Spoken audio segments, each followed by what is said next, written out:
যুদ্ধের উপাখ্যানের নতুন অধ্যায়, গাজার উত্তপ্ত উত্তরাঞ্চল বেইত হানুন। একসময় যেখানে শিশুরা খেলা করত, আজ সেখানে বাজছে মর্টার আর বিস্ফোরকের গর্জন। ইসরায়েলি সংবাদ মাধ্যমগুলো স্বীকার করে নিল এক গুরুতর নিরাপত্তা দুর্ঘটনার কথা, কিন্তু শব্দগুলো যেন যথেষ্ট নয়, কারণ এখানে কেবল দুর্ঘটনা নয়, ছিল প্রতিরোধের দাবানল। বিস্ফোরণে আহত ৩ জন ইসরায়েলি সৈন্য, কিন্তু ঘটনাটির গভীরতা তাদের সংখ্যায় নয়, এর প্রতিটি ধ্বংসস্তূপে খচিত আছে হামাসের সশস্ত্র শাখা আল কাসাম ব্রিগেডের প্রতিশোধের প্রতিজ্ঞা। একে দুর্ঘটনা বলে চালিয়ে দেওয়ার চেষ্টা হলেও সত্য অস্বীকার করা যায় না, এ ছিল সুপরিকল্পিত আঘাত। অভিযান চলাকালে ইসরায়েলি সেনারা যে বিস্ফোরকের মুখোমুখি হয়, তা ছিল প্রতিরোধের মৌন ভাষা। বেইত হানুন গাজার উত্তরের এক রণাঙ্গন। এই অঞ্চলটি যেন হয়ে উঠেছে সংঘর্ষের প্রতীক। বারবার প্রতিবার এখানে রক্ত ঝরে, ধ্বংস হয় সামরিক গাড়ি, আর ওঠে প্রতিরোধের বিজয়গান। বিস্ফোরণের পরপরই হেলিকপ্টারে আহত সৈন্যদের সরিয়ে নেওয়া হয়। আকাশে চক্কর দেওয়া সেই বিমান যেন পরাজয়ের সাক্ষ্য বহন করছিল। কিন্তু গল্প এখানে থেমে নেই। হঠাৎই ছড়িয়ে পড়ে এক video footage, breaking the sword, এক অভাবনীয় থমথমে রোমাঞ্চে ছড়ানো সামরিক অভিযান। এতে দেখা যায় বেইত হানুনের পূর্বের বিচ্ছিন্নতা বেড়ার কাছে হামাস যোদ্ধারা লড়ছে ইসরায়েলি বাহিনীর বিরুদ্ধে। বিস্ফোরণের খবর ছড়ানোর কিছুক্ষণ পরেই এই ফুটেজ আসে প্রকাশ্যে। সময় এবং স্থান দুটোই হুবহু মিলে যায়। আল কাসাম বলছে, আমরাই ছিলাম ওই ছায়া, ওই বিস্ফোরক, ওই প্রতিশোধ। আল কাসাম ব্রিগেড জানায়, তাদের প্রতিরোধ যোদ্ধারা পূর্ব বেইত হানুনে চালিয়েছিল একটি জটিল এবং চমকে দেওয়া অতর্কিত হামলা। নিশানা ছিল ইসরায়েলি দখলদার বাহিনী। বিস্ফোরণ নয় শুধু, এর সঙ্গে ছিল পরিকল্পনার সূক্ষ্ম ছন্দ। গাজা বিভাগের কম্প্যাক্ট ইন্টেলিজেন্স ব্যাটালিয়নের একটি ইসরায়েলি স্টর্ম মিলিটারি যানকে ট্যাঙ্ক বিরোধী শেল দিয়ে নিশানা করা হয়। এখানেই শেষ নয়। যখন ইসরায়েলি বাহিনী ছুটে আসে উদ্ধার করতে তাদের আহতদের, তখনই আল কাসাম বসিয়ে রাখে এক বিস্ফোরক ফাঁদ। সেই বিস্ফোরণ যেন সময়ের অপেক্ষায় ছিল, একটি মুহূর্ত, আর তাতেই বদলে যায় পুরো অভিযান। নিহত আহত সংখ্যা বলার প্রয়োজন নেই, গাজার আকাশেই শোনা যাচ্ছিল তাদের বেদনার আর্তনাদ। তারপর আসে দ্বিতীয় ঢেউ, 4টি আরপিজি শেল। লক্ষ্য ইসরায়েলি সামরিক বাহিনীর একটি নবস্থাপিত ঘাঁটি। শেল পড়ার শব্দে কেঁপে ওঠে ধূলিমাখা ভূমি, এবং তার ঠিক পরে মর্টার বর্ষণ, যেন ভূমির আক্ষেপ ঝরছে মর্টারের শেল হয়ে। তবু শেষ নয়, আল কাসামের সামরিক মিডিয়া প্রকাশ করে আরও একটি ফুটেজ, যেখানে দেখা যায় গাজার পূর্ব আল তুফা পাড়ার কাছে ইসরায়েলি সামরিক যানকে ঘিরে রাখছে তাদের যোদ্ধারা। যুদ্ধের গতি যেন আল কাসামের হাতে একেবারে নিয়ন্ত্রিত। তারা জানে কখন আঘাত করতে হয়। হামাসের বার্তা স্পষ্ট, এই অভিযান কোনো বিচ্ছিন্ন প্রতিশোধ নয়, এ হলো প্রতিরোধের কাঠামো, এ হলো পরাধীনতা ভাঙার ছক, এ হলো গাজার হৃদয়ে গাথা প্রতিজ্ঞার অনুবাদ। গাজা আবারও দেখালো তারা অবরুদ্ধ কিন্তু নত নয়, তারা ক্লান্ত কিন্তু ভেঙে পড়েনি, তারা একা কিন্তু একবারও পিছিয়ে যায়নি। আর আল কাসাম, তারা শুধু প্রতিরোধ করে না, তারা ইতিহাস লেখে।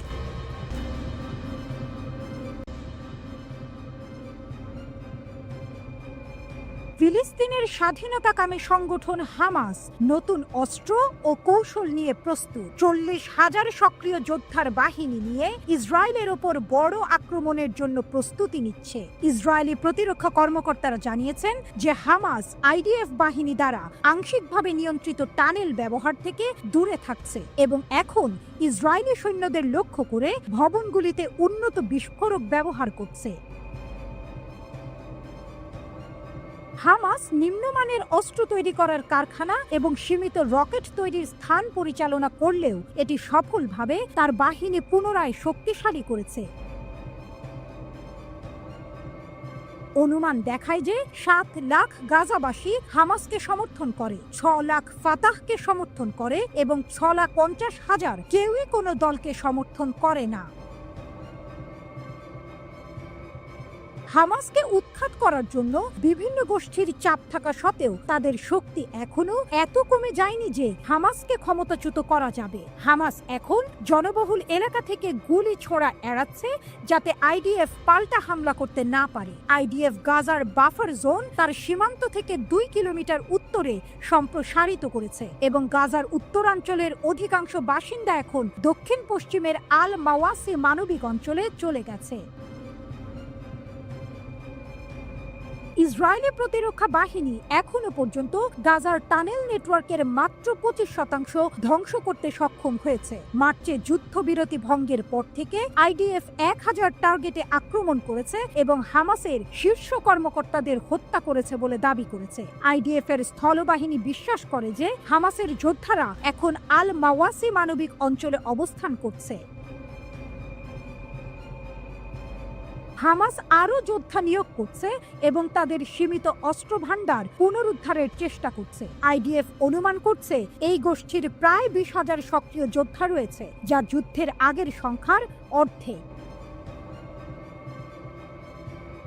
গত জানুয়ারিতে রয়টার্সের প্রতিবেদনে বলা হয়, ইসরায়েলের সঙ্গে লড়াই শুরু হওয়ার পর থেকে নতুন করে ফিলিস্তিনি স্বাধীনতাকামী সংগঠন হামাস আরও 10 থেকে 15,000 যোদ্ধা নিয়োগ দিতে সক্ষম হয়েছে। মার্কিন গোয়েন্দা তথ্য সম্পর্কে অবহিত মার্কিন কংগ্রেসের 2 সদস্য এ তথ্য জানিয়েছেন। তাদের তথ্য অনুযায়ী ইরান সমর্থিত হামাসের এসব যোদ্ধা ইসরায়েলের জন্য স্থায়ী হুমকি হিসেবে রয়ে যাচ্ছেন। সূত্রগুলো বলছে, মার্কিন গোয়েন্দা তথ্য অনুযায়ী 2023 সালের 7 অক্টোবর ইসরায়েল হামাসের বিরুদ্ধে হামলা শুরুর পর থেকে 10 থেকে 15,000-এর মতো হামাস যোদ্ধা নিহত হয়েছেন। যুক্তরাষ্ট্রের সর্বশেষ সরকারি এ অনুমান বিষয়ে আগে কোনো প্রতিবেদন প্রকাশ করা হয়নি।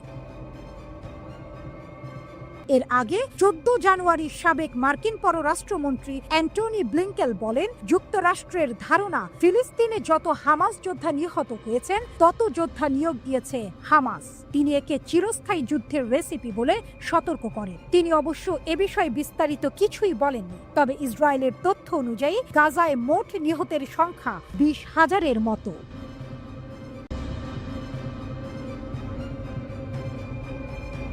তারা আসে নীরব নিঃশব্দে। তাদের নাম আল কাসাম। ধ্বংসস্তূপে যারা খুঁজে পায় সাহস, ধূলিকণায় যারা আবিষ্কার করে প্রতিশোধের শপথ, গাজার পোড়া মাটি যাদের ছায় চেনে, রাজুম রকেট যেন ছুঁড়ে দেয় শোকের বদলা। গাজা এখন ধ্বংসস্তূপ। এখানে ফিনিক্স পাখির মতো জেগে ওঠে দাবি, স্বাধীনতার, সম্মানের এবং সেই অধিকার যা যুগের পর যুগ ধরে পদদলিত হয়েছে। আল কাসাম এখন শুধু একটি বাহিনী নয়, তারা এক প্রতিরোধের নাম। গাজা উপত্যকায় ফিলিস্তিনি বেসামরিক নাগরিকদের উপর ইসরায়েলি গণহত্যার জবাবে গাজা খামে অবস্থিত নীর ইয়ৎজাক বসতিতে 3টি রকেট হামলা চালানো হয়েছে। হামাসের সামরিক শাখা আল কাসাম ব্রিগেড ফিলিস্তিনি সামরিক নাগরিকদের উপর ইসরায়েলি গণহত্যার জবাবে গাজা উপত্যকায় নীর ইয়ৎজাক বসতিতে স্বল্প পাল্লার রাজম রকেট দিয়ে হামলা চালিয়েছে। ইসরায়েলি মিডিয়া গাজা উপত্যকা থেকে দক্ষিণ গাজা উপত্যকার দিকে 3টি রকেট হামলার খবর দিয়েছে। গত সপ্তাহে আল কাসাম ব্রিগেড ঘোষণা করেছে যে তাদের যোদ্ধারা গাজায় ফিলিস্তিনি বেসামরিক নাগরিকদের উপর ইসরায়েলি গণহত্যার জবাবে ইসরায়েলি অধিকৃত শহর আশদোদ লক্ষ্য করে রকেট হামলা চালিয়েছে।